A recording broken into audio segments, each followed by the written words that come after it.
Amigos, que bom que nós estamos aqui juntos, né? Para quem está aqui no Brasil, 23 horas, para vocês um pouquinho mais cedo, mas é o momento em que nós nos reservamos para poder pensar um pouco mais na nossa essência, nas razões de nós estarmos aqui, né?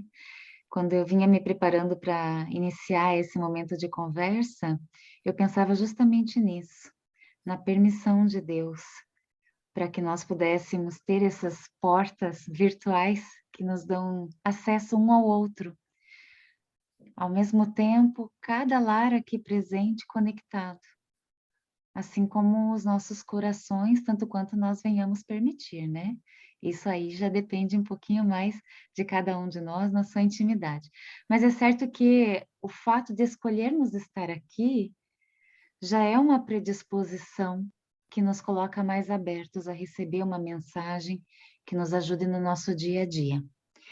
Tem muitos que falam, né? Vocês já pensaram como seria esse momento de travessia da pandemia se nós não tivéssemos esses recursos que temos, não é? Então, por isso nós somos gratos. Por cada dia da nossa vida nós somos gratos. Por termos uma rede de apoio nessa trajetória, nós também somos gratos. E por fazermos parte desse momento, esse momento de transição que nos convida a trabalhar nossa intimidade, mas também a contribuir no meio onde nós nos encontramos. Por isso eu gostaria de começar falando sobre a lei da sociedade, né? Nós todos, assim, fomos convidados, de alguma forma ou de outra pela vida, seja nascendo no meio espírita, sendo pelas provas que nos foram apresentadas, ou o convite de alguém, nós somos convidados a conhecer o Espiritismo. E a obra basilar é o Livro dos Espíritos, né? Essa obra que a gente não deve buscar só uma vez, a gente deve buscar sempre. A terceira parte do Livro dos Espíritos, que vai falar para nós das leis que nós estamos regidos, ela vai falar de uma das leis que vai ter total relação com a nossa fala agora, que é a lei da sociedade. Se a gente analisar por que que nós reencarnamos, por que que nós assumimos um corpo físico, e quais os benefícios que isso nos oferece, né? Quais as vantagens de reencarnar, por que que nós reencarnamos? A gente vai ler no Livro dos Espíritos, que é para a nossa própria expiação e para a nossa evolução espiritual, não é?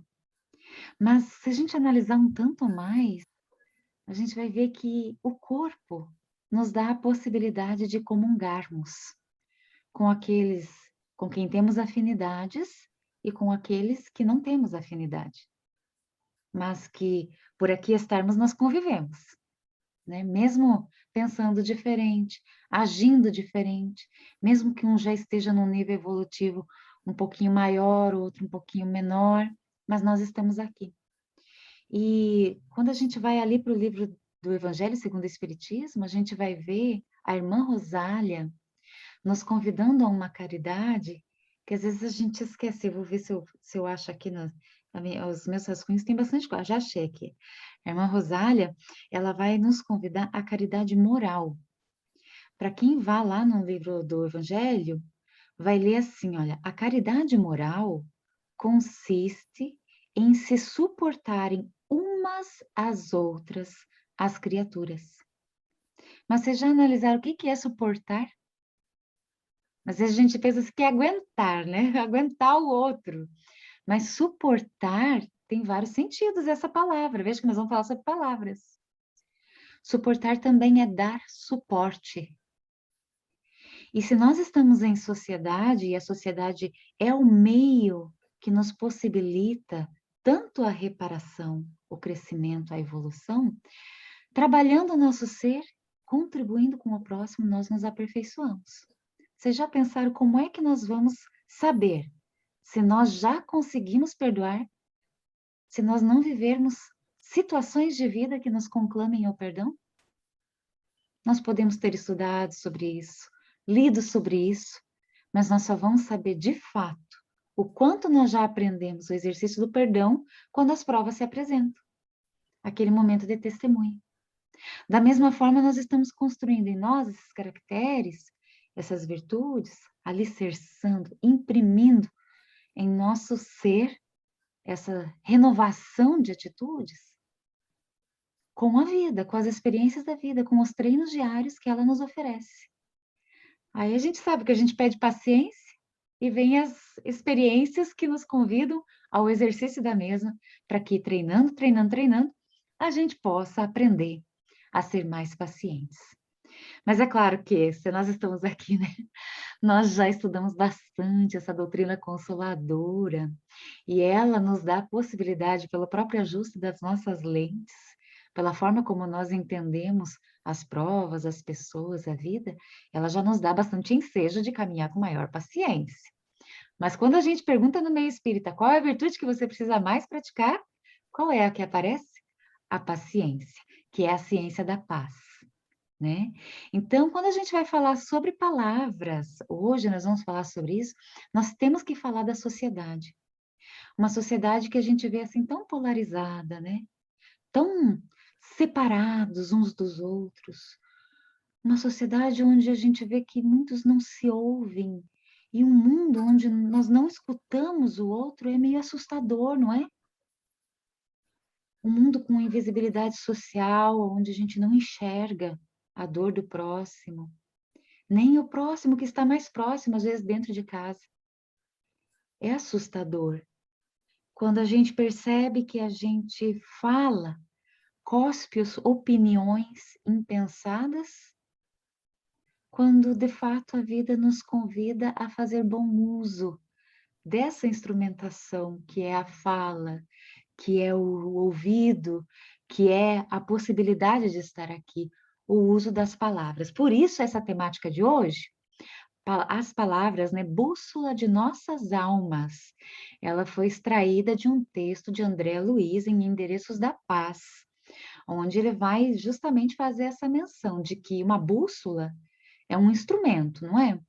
A bússola é um instrumento de navegação, que vai me dar a orientação, onde está o norte, né? Para que eu possa, então, me conduzir para o meu destino. Se a palavra é bússola de nossa alma, para onde nossas palavras estão nos levando?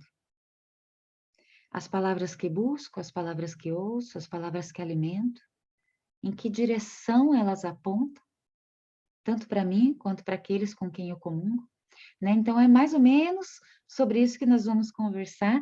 A gente vai tentar aproveitar bem o tempo. Eu trouxe aqui um material só para auxiliar. Deixa eu ver. Aqui parou o compartilhamento. Deixa eu tentar de novo.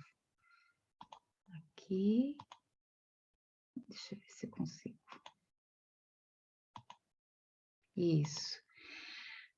Bom, a gente falava aqui de O Livro dos Espíritos, aquela orientação da lei da sociedade, e eu faço um destaque aqui para vocês na questão 766, onde é perguntado, Allan Kardec pergunta, né, para o espírito de verdade, os espíritos superiores, se a vida social está na natureza, e no qual eles respondem que certamente Deus fez o homem para viver em sociedade. Mas olha só que interessante, não lhe deu inutilmente a palavra e todas as outras faculdades necessárias à vida de relação.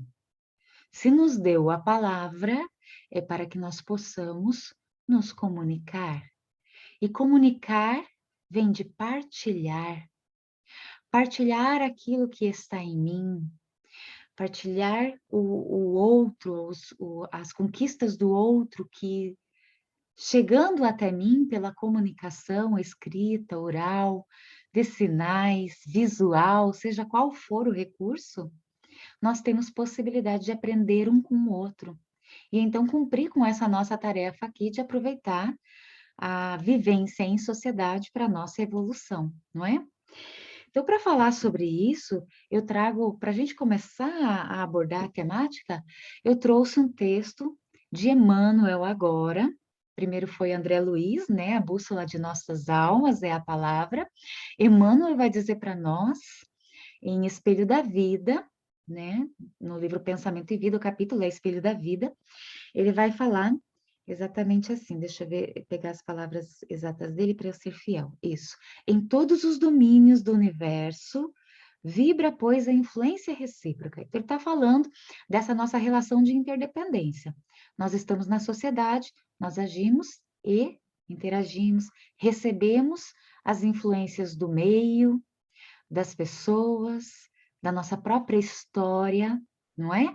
Tudo isso nos influencia. Imagina então as mídias, né? A gente vai vendo aí os algoritmos, né?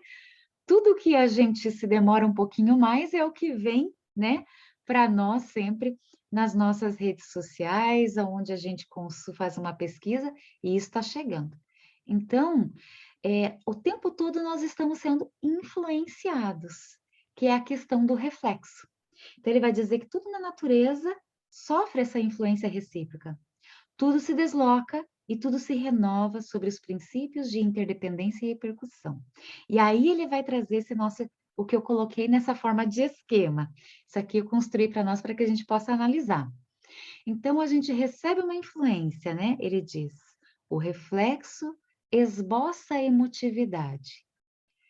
Diante destas influências, despertam-se em nós as nossas emoções positivas, algumas gritam mais alto, né? E aí estas emoções vão plasmar nossas ideias, né? Por aquilo que ele nos traz, né? A emotividade plasma a ideia. E depois ele vai dizer que essa ideia determina a atitude e a palavra, que comandam as ações que repercutem em reflexos e assim vai.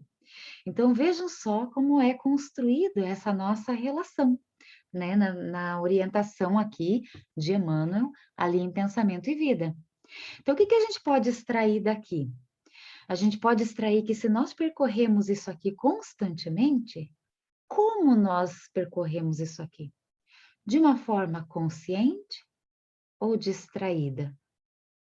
Descomprometido ou responsável? Se isso reflete a nossa relação, né, de reciprocidade com o próximo, a nossa relação com aqueles que Deus coloca ao nosso redor e a influência que geramos no meio, seria muito bom que nós pudéssemos transitar por essas fases com maior consciência, não é? E aí, por isso é necessário que a gente pare um tantinho nos nossos dias para refletir. Quando a gente vai ainda à terceira parte de O Livro dos Espíritos, que eu considero uma das mais ricas dela, é dessa terceira parte de O Livro dos Espíritos, que são as leis morais, que houve todo um desenvolvimento, né, do Evangelho segundo o Espiritismo, que é aquele recurso que nós temos pedagógico, onde um capítulo nos prepara para o seguinte e assim sucessivamente, a fim de entendermos a doutrina espírita como a chave que nos faz compreender os ensinamentos de Jesus, não é? Então, dessas leis morais, houve todo esse desenvolvimento lá. E nessas leis morais, a gente vai ler lá, vai ter uma pergunta que Allan Kardec faz, que é mais ou menos assim, né? Se todos nós temos condições de vencer as nossas más inclinações, as nossas más tendências, e a resposta é assim daquelas que nos deixam assim mais perplexos, né? Sim, e às vezes com poucos esforços. Poucos esforços. E a gente pensa, mas nossa, a gente se esforça tanto e não consegue mudar muita coisa, né? A gente lembra de Paulo, né? Muito daquilo que eu gostaria de fazer, ainda não faço. E muito daquilo que já não mais gostaria de fazer, ainda faço, né? Se referindo à nossa fragilidade, não é? Então, vejam, nisso a gente fica pensando, mas como assim, com poucos esforços? Então, eles continuam dizendo para nós que o que nos falta muitas vezes é a vontade. E já na questão seguinte, eles vão dizer para nós que às vezes a vontade só está nos lábios. Ela ainda não é real, ela ainda não alcançou a nossa intimidade, o nosso propósito de vida. A gente ainda não valorizou isso como deveria ser. Nisso a doutrina espírita nos ajuda muito, né? O Evangelho de Jesus sob maneira. Então vejam, aí ele vai continuar. E nessa continuidade ele vai dizer, então qual o meio mais fácil de nós evoluirmos? A gente vai ver lá o conhecimento, e aí vem aquela mensagem de Santo Agostinho, que vai dizer para nós assim: quando eu ia dormir, eu analisava como foi meu dia, as coisas que eu acertei, aquilo que eu posso melhorar, se eu ofendi alguém, né? Enfim, toda essa análise que nós somos convidados a fazer quando deitamos na nossa cama antes de dormir, percorrer ali o dia, não no sentido de nos chicotear, né? Nossa, mas eu fiz isso de errado, fiz isso também, e a gente fica lá naquele processo, né, de autopunição que não nos agrega, quando na verdade esse é o convite para que nós possamos ter lucidez dos nossos atos, para que com essa consciência nós possamos percorrer o próximo dia de uma forma melhor. E à noite, ele foi tão, né, inspirado, logicamente, né, que veio nos trazer essa mensagem, né, um espírito já mais iluminado. À noite é quando a gente faz essa análise e após a mesma aquela oração antes de dormir, nós vamos ter à noite aquele desdobramento espiritual em que, por amparo espiritual, quando em condições, nós vivemos dessa nossa realidade, né, maior e temos oportunidade de receber orientações que nos respondem às nossas questões íntimas, que talvez nós não vamos, e é muito provável, trazer em lucidez no dia seguinte. Porém, nós recebemos, está em nós. E no momento apropriado isso eclode. Ou nós chegamos para mais um dia, assim, reabastecidos, né? Um pouco mais conscientes, mais atentos para aquilo que nós vivemos. Esse benefício, né, de nós podermos, ao deitar, nos colocar num estado de maior harmonia, para transitar a noite de uma forma mais sustentadora e despertar no outro dia, então, sim, descansados, como nós diríamos, né? Porque quando assim não é, a noite para nós, na verdade, é uma luta incansável. E a gente acorda, assim, bastante atribulado muitas vezes, diante de pesadelos, situações múltiplas que temos vivido, e a gente traz os reflexos disso, né? Trazemos aquela conturbação já cedinho. Então vejam como é importante esses momentos em que paramos e refletimos, porque em tudo, para haver mais responsabilidade, há necessário há necessidade de maior lucidez. E a lucidez nós vamos conseguir pelo estudo, claro, e pela análise, por todos esses testemunhos e treinos diários que a vida nos oferece. E como nós estamos falando então da palavra, desse recurso, para que a gente percorra tudo isso aqui cuidando agora da nossa fala, para que seja responsável, da nossa escuta, para que seja responsável. Vou começar pela escuta. Deixa eu cuidar aqui com o tempo, né? Deixa eu ver. Uau, voa, né? A escuta, né? Uma escuta empática, uma escuta ativa. Como seria? Por que que eu começo por ela? Veja, aqui em Jaraguá do Sul, que é onde eu moro, né, amigos? Aqui a gente tem muita linha de trem cruzando a cidade. E a linha de trem, quando você está ali no trânsito, você tem uma plaquinha lá que diz assim, né? Pare, olhe e escute, para que daí você possa continuar. Então, esse escutar vem antes da fala. A gente até tem aquela diferença, né? Entre ouvir e escutar. Porque ouvir, né? Eu ouço esse movimento do ar, né? Que me permite, né? Distinguir os sons. Agora, escutar se refere à escuta ativa, a estar atento àquilo que me chega. Então, quando eu ouço, eu busco escutar alguém, eu estou atento ao que essa pessoa está me dizendo. Mas para eu estar atenta ao que o outro me diz, é preciso que eu esvazie o meu copo, não é? A minha mente, permitindo que eu concentre no que ela diz. Agora, se ela está falando e eu fico pensando já na resposta que eu vou dar, ela está falando e eu fico pensando na minha experiência de vida, eu não me permito a atenção necessária para compreender o ponto de vista dela. Só assim eu poderei exercer a simpatia. A simpatia não, mais do que simpatia, a empatia, de me colocar no lugar dela. E é certo que nesse processo aí, a continuidade da nossa conversa será diferente, porque eu prestei atenção, né? Às vezes a gente fala assim, nossa, entrou por um ouvido, saiu pelo outro. Quantas vezes a gente falou e o outro não percebeu, né? Eu até uso, assim, às vezes uma estratégia em casa, que é muito comum, né? A gente pedir algo para alguém e o outro nem ouviu, né? O que que eu falei exatamente? O que que a mãe te disse? Para que o outro, né, preste atenção, né? Esteja atento. Isso vai nos exercitando a estarmos atentos quando alguém vem nos buscar.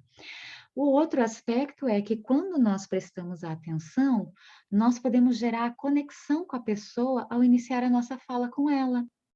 Vejam, a gente pode usar inclusive a paráfrase, né? Que é justamente eu aproveitar alguma fala dessa pessoa para puxar a minha fala também, quando isso for útil, né? Às vezes a pessoa externou lá que ela ficou muito magoada por determinada situação. E eu posso dizer, quando você disse que ficou muito magoado, foi porque não te deram, não valorizaram essa sua atividade? Vejam só, a gente tem o hábito de sempre gerar opiniões, de sempre falar para o outro o que nós pensamos ou como deveria ser, aconselhar. E a gente tem pouco hábito de perguntar, mas são as perguntas que movem o mundo. Então, quando a gente cria o hábito de perguntar mais do que expor ideias, a gente dá a oportunidade de estabelecer interação, comunicação e, com isso, conexão. E a conexão sozinha já resolve muitos problemas. A gente tem muita dificuldade justamente por não haver conexão dentro do lar, né, entre pais e filhos, etc., no meio onde nós nos encontramos. Então, essas pequeninas atitudes nos ajudam muito, né? Perguntar para o outro, perguntar inclusive o que ele entende por aquela palavra que ele disse, porque às vezes a gente fica discutindo termos, quando na verdade nós estamos falando a mesma coisa, só que com palavras diferentes. Então é muito útil. O que você entende por essa palavra, né? Tudo isso nos ajuda. Então, depois de uma escuta mais empática, portanto, mais atenta, nós podemos estabelecer uma comunicação mais assertiva. O Campetti, o Geraldo Campetti, ele tem uma palestra maravilhosa que tá no YouTube, tem várias, na verdade, que ele fez, e onde ele fala da assertividade na comunicação, utilizando lá quase como que os 5W né? 2H. Mas ele fala, né? Quando você for conversar, veja com quem você está falando, né? Com quem? Porque às vezes a gente fala com todo mundo, menos com a pessoa certa para se falar, não é? E a gente tem aquele ditado: quanto mais João fala de Pedro, mais sei de João e menos sei de Pedro, não é? Então, com quem eu vou falar depois? Onde? Né? Onde? Um lugar que me possibilite uma comunicação adequada. Às vezes a pessoa está lá naquele momento, né? O quando vou falar, que não propicia que a gente dê atenção um para o outro. É preferível dizer, olha, só deixa eu concluir essa atividade, a gente já conversa sobre isso, não é? Então, com quem, onde, quando falar, e aí ele traz outros dois aspectos que é o como falar e o que falar. No como falar, eu gostaria de lembrar para vocês da embalagem verbal. Vocês percebem que as nossas palavras, elas têm uma embalagem de emoções, de intenções, de experiências, de vivências, que são energia. O mais sensitivo vai perceber, né, a condição, né, que permeia aquela comunicação. Então, essa embalagem verbal, eu vou usar, por exemplo, que certa vez procuraram Chico Xavier, né? E assim, bastante agitados, porque estavam assim falando muita coisa sobre o Chico. E um amigo dele foi até ele e disse: Chico, a gente tem que ir lá e se defender, a gente tem que falar. E aí o Chico se abaixou ali e psicografou uma mensagem. No mundo, a fórmula para encontrar a felicidade com esplendor É uma gota de verdade em 1 litro de amor, não é? Então ele está falando dessa embalagem verbal. O que nos move, que intenção nós temos quando nos comunicamos. E aí ele coloca esse 1 litro de amor, né? Um amor que não é só assim, a gente pensa no amor romanceado, não, amor é responsabilidade, né? É o amor responsabilidade. Esse amor responsabilidade é o que nos permite falar tudo com amor, mas que o amor não nos impeça de dizer o que precisa ser dito, não é? E aí, nesse não nos impeça de dizer o que não precisa ser dito, a gente tem aquela orientação que é tão consonante com a orientação de O Evangelho segundo o Espiritismo. Veja, no Evangelho segundo o Espiritismo, a gente vai ler lá, deixa eu ver se eu acho aqui. Isso mesmo.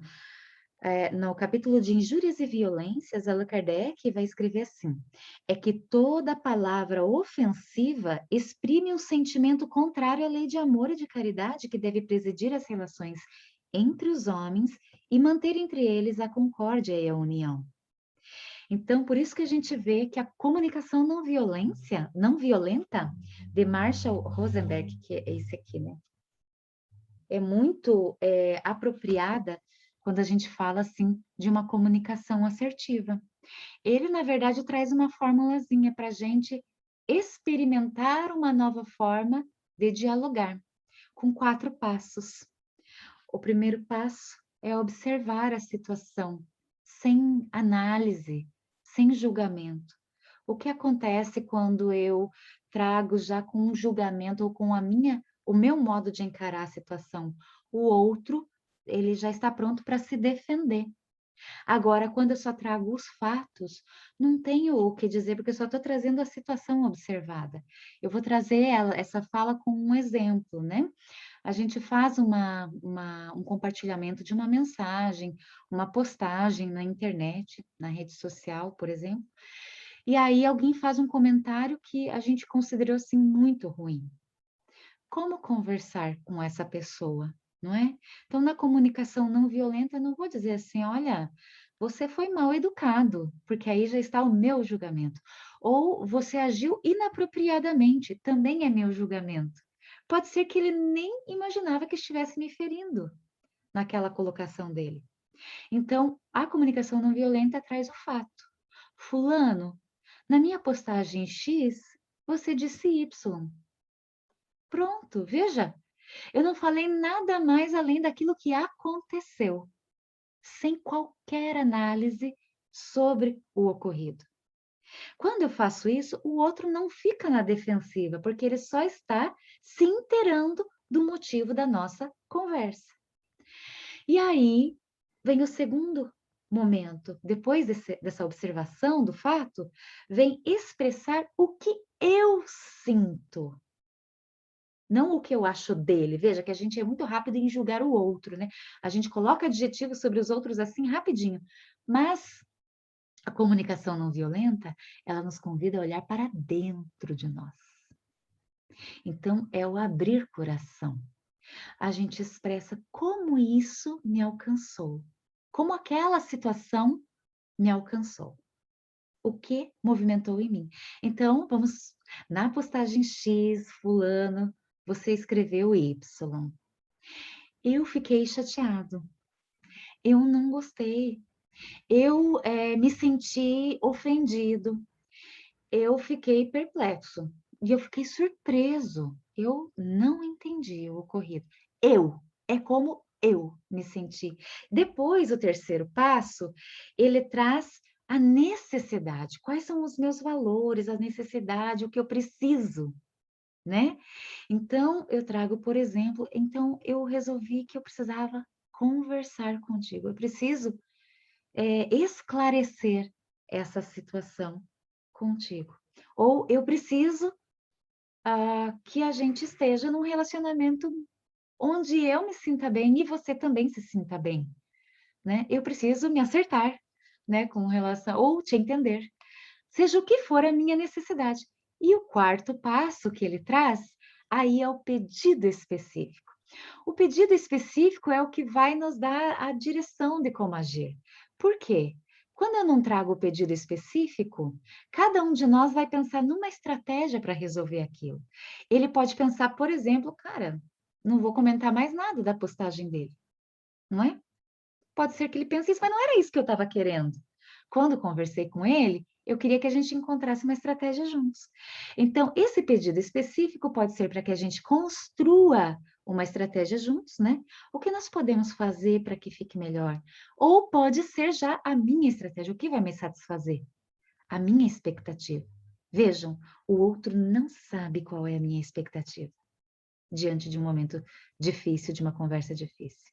Quando eu consigo falar isso, eu permito que ele saiba e eu dou mais chances de resolução.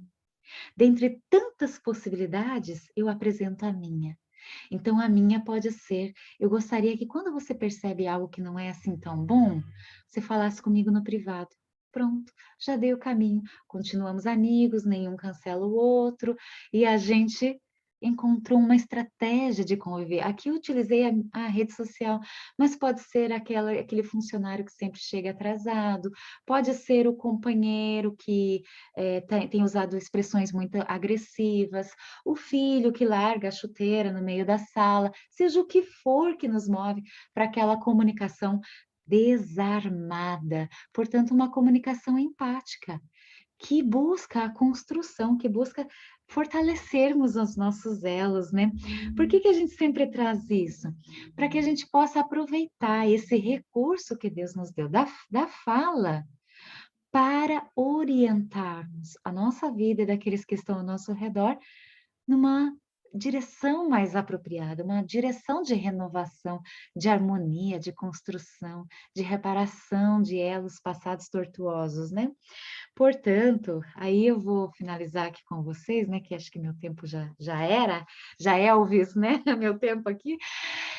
Para finalizar com vocês, eu vou trazer rapidamente o que o André Luiz ele fala nessa mensagem dele, que é a palavra bússola de nossas almas. E ele vai dizer assim: a palavra é indubitavelmente um dos fatores determinantes no destino das criaturas. Ponderada, favorece o juízo, liviana, descortina a imprudência. Alegre espalha o otimismo e triste semeia desânimo.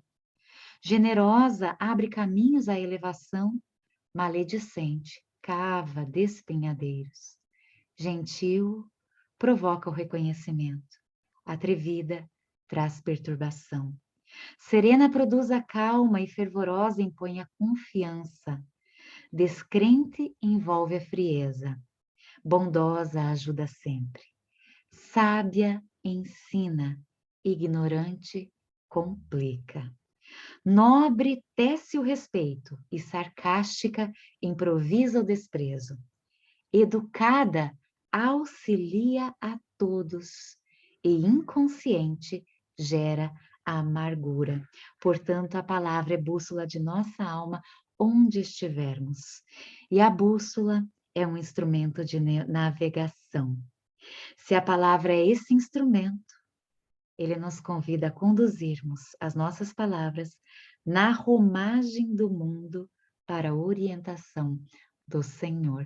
Gratidão, amigos, por podermos estar conversando aqui. A gente tem muito mais material que fala de Leon Denis, de tantos outros. Tem muita coisa, gente.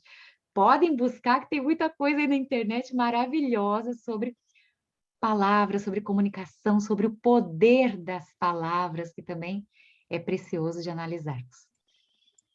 Obrigada, Elaine. É da Adriana, por favor. Tá. Elaine, nós temos uma pergunta da Arlete, que ela está perguntando assim: na comunicação não violenta, devemos seguir os 4 passos com as crianças a partir de que idade? Bom, eu trabalho bastante com criança, né? A criança, desde os primeiros momentos, ela já está recebendo de nós as impressões pela exemplificação e por como nós agimos com ela. E nós podemos gerar na criança, utilizando boas perguntas, perguntas que levam à reflexão. Lembra que a gente falou assim da importância de nós perguntarmos mais do que expormos opiniões? A criança precisa, sim, de muitas respostas. Mas quando nós convidamos ela por perguntas, né, ao parto de ideias, né, que é a dialética socrática, que a gente utiliza tanto no Evangelho Redivivo, a gente já pode utilizar com as crianças. Perguntas que geram nela reflexão vão ajudá-las para que elas encontrem estratégias de resolução do problema.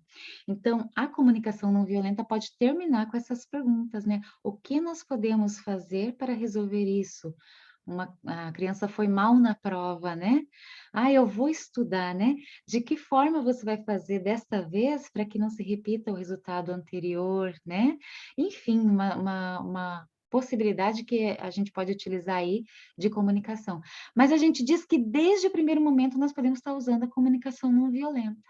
Porque se para nós já é difícil, a gente pensa assim que ela fica meio maquinal, assim, meio, né? Cada quadradinho a gente vai pensando, bom, deixa eu trazer o fato, daí a gente... Primeiro a gente tem que formular até que a gente consiga exercitá-la. Essa disciplina que nos impomos, de tanto treinar, uma hora vai ficar natural.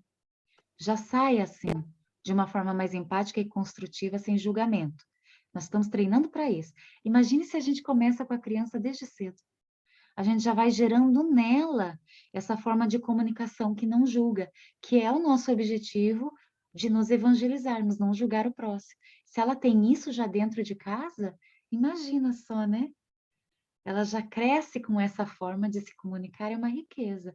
Eu digo que nós podemos utilizar sempre, viu, Arlete? Desde os primeiros momentos, porque a criança, não só quando nós estamos falando com a criança, mas com o outro dentro de casa e ela está observando. Vamos lembrar que é uma riqueza dentro de casa a refeição em família. Eu sei que muitos não têm condição, né, diária de refeição em família, mas na refeição em família a criança está olhando, mesmo que os pais não se dirijam diretamente a elas, mas quando eles conversam entre eles ou com os avós, a criança está vendo como que eles agem naquela situação ou outra. Está aprendendo nesse convívio. Então, tudo ensina, né, quando a gente se refere aos pequeninos. A próxima é do Rafa. Ele pergunta: como agir com aqueles que não escutam, apesar de repetidamente usarmos a comunicação não violenta? Isso. Eu já diria, sim, para a gente utilizar a pergunta na comunicação não violenta, porque a pergunta requer uma resposta. Isso já ajuda. Eu sei que você se referenciou até o escutam ali, entre aspas, né?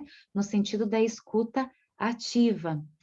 Veja, escutar atentamente nem sempre vai derivar já na ação, no comprometimento com a ação. Significa que você conseguiu ouvir, que você já conseguiu estabelecer um propósito, mas até que isso repercuta na ação, né, vem mais um esforço, a disciplina em fazer com que aquilo se concretize, aquilo que vocês definiram.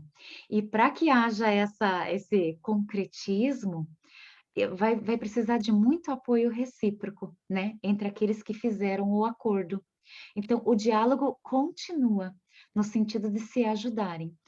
Veja que nem sempre isso vai ser possível.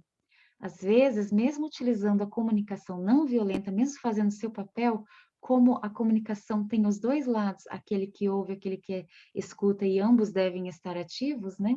Nem sempre o outro está. Mesmo que você utilize estratégias para melhor se comunicar, nem sempre o outro quer ouvir, porque talvez não seja o momento apropriado para ele. Por isso que a gente começou lá com aquela questão da assertividade, né? Quando falar, veja que às vezes eu só vou conseguir ser terreno fértil realmente depois de alguma situação que sensibilizou aquela pessoa para o fato, não é? A vida vai nos convidando a isso, o tempo também nos convida a isso. Mas a gente precisa cuidar de nós, né, Rafa, também. Veja, a gente falou dos algoritmos, né, que só aquilo que a gente demorou um pouquinho mais na tela vem bastante para nós. E veja que às vezes a gente só escuta aquilo que a gente gosta, aquilo que a gente quer ouvir. E isso não é bom, porque está assim nos colocando numa como que chama lá dos rédeas, né? Dos cavalos, como é que tampa os olhos deles aqui? Antolhos. Esqueci. Hã? Antolho. Isso mesmo, tá nos colocando isso aí na visão, nos impede de ampliar a nossa visão e de considerar o outro como ser que ele é e com a experiência de vida dele, as percepções dele. Então, tudo isso eu preciso ter em mente quando eu estou diante de um momento desse. Mas é certo que o exemplo arrasta. Eu digo assim, gentileza gera gentileza, e a nossa mudança dentro de casa, eu não sei se você se refere ao sistema familiar, mas eu vou usar a experiência do sistema familiar. Em casa, nós somos um sistema. Uma peça desse sistema que se movimente, repercute, influencia sobre os demais, gera um reflexo, igual a gente viu lá, né? Então, se eu estou nesse processo, a gente vai ler na bibliografia espírita que é a mesma questão da evangelização. Se um dentro de casa busca se evangelizar, ele já ilumina essa casa, né, de alguma forma. Então, os outros sentem, reverbera sobre eles esse influxo amoroso, e certamente que isso auxiliará para que gradativamente aquilo se consubstancie. Mas tem o recurso da oração que eu tinha colocado para falar, mas não falei. O recurso da prece, gente. Nós somos espíritos e a nossa prece alcança o outro. Então, às vezes, a gente não consegue concretizar aqui, mas a gente persevera em espírito. Tudo que a gente faça almejando o bem, ele é uma sementinha lançada que um dia germinará. E a gente pode ir percebendo nessa trajetória que algumas vezes a gente lançou sementinha que a gente achava que era o jeito certo e não era. E a resposta negativa do outro, ou até mesmo o não ouvir do outro, está nos convidando a refletir um pouco mais na nossa abordagem, no nosso modo de agir. Então, sempre aquele olhar para dentro de nós, né? Certamente que se eu fosse fazer uma construção coletiva aqui com vocês e ouvindo-os, essa resposta seria muito mais enriquecedora, viu, Rafa? Fica o convite para a gente fazer uma construção coletiva nisso. O Felipe pergunta, ele pede para você repetir os 4 passos da comunicação não violenta, que você não precisa reexplicar, é só dizer os 4 passos. Isso, de forma bem resumida, eu vou colocar aqui para nós, observação, que é o fato, sentimento, como me sinto, necessidade, né? E aí pode ser os valores da família, alguma coisa assim. E aí o pedido específico, tem que ser específico. Específico. Né? Eu vou só usar o exemplo do pedido específico que eu utilizo muito, né? Com a questão dos pais. A criança deixa a chuteira largada na sala, né? Se você diz assim que você precisa que a sala esteja em ordem, ela pode jogar a chuteira no quarto, não é? E achar que resolveu. Então, quando você diz que o pedido específico coloca dentro da máquina de lavar, coloca dentro do cesto, o pedido está específico e vai ter mais chance de você não se irritar de novo, né? A Norma diz e faz uma pergunta. Hoje, as pessoas estão sem paciência para ouvir e, em consequência, falam sem pensar. A escuta ativa seria a solução para resolver isso? Você indica alguma obra para estudo? A mesma obra, bom, tem várias obras, né? Mas eu indico essa mesma obra, ela vai falar da escuta ativa também, que é a comunicação não violenta, tá? Onde justamente vai se falar da necessidade da gente ter atenção com aquilo que o outro está falando e de nós podermos, né, evitar o nosso barulho interior enquanto ouvimos o outro, né, para que a gente possa realmente perceber a condição dele. Mas tem muito material sobre escuta ativa, tá? Por exemplo, escutar ativamente significa ouvir atentamente e ativamente e tentar compreender o significado daquele que fala, das suas palavras. Nós nos conectamos com o outro e participamos ativamente do objetivo de resolver a situação. Nós assumimos responsabilidade pelo aprendizado e crescimento nosso diante desse diálogo. A mente está atenta, está alerta e ouve não só as palavras, ouve os gestos e até o silêncio, porque a gente sabe que o silêncio às vezes grita, né? E consegue refletir melhor. Lembram, gente, quando eu falei aqui com vocês sobre intuição? Que para que a gente consiga intuir, a gente precisa estar com a mente menos barulhenta, para permitir o acesso daqueles que nos inspiram. Então, quando eu estou ouvindo o outro, né, e eu faço esse trabalho de aquietar a minha mente, eu também permito mais acesso daqueles que me inspiram, sejam os meus tutelares ou daquela outra pessoa nos ajudando a melhor resolver aquela problemática. E aí eles vão continuar dizendo que a escutativa é a força de vontade. O outro é importante para mim. E o que ele fala também é importante para mim. Certamente que quando a gente pratica essa escutativa, a gente vai conseguir ouvir mais e evitar muitas consequências danosas, né, Norma? Mas veja que a gente não pode só querer escutar o outro ativamente. Nós precisamos escutar a nós mesmos.